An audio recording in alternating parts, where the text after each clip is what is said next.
just going to give you the working man's definition of why GSA exists, and then what are the contract vehicles that everybody talks about typically, at least in the government contracting space. And then we're going to go through, hey, how do I determine if I need a GSA schedule? Does this apply to me?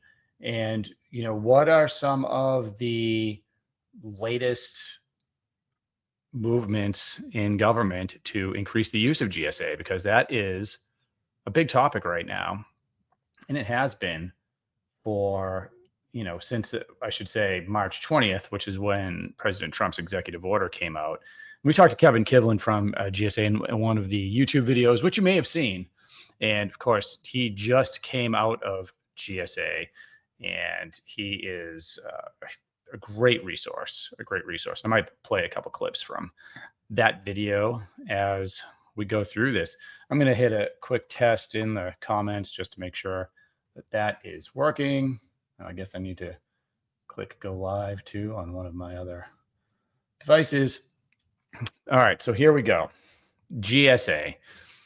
I think for the purpose of this brief, just to understand, GSA was established, I want to say it was established in the 50s, but essentially there have been, since the birth of the country, there have been many, many, many initiatives to reform the acquisitions process, to make acquisitions more streamlined, to take better, I guess you could say, enforce better stewardship of taxpayer dollars, right? Because at the end of the day, all federal procurement that's spending our taxpayer dollars on things, right? And in the beginning, especially, those things were related to war. So they were guns and ammo and feeding soldiers and things like that.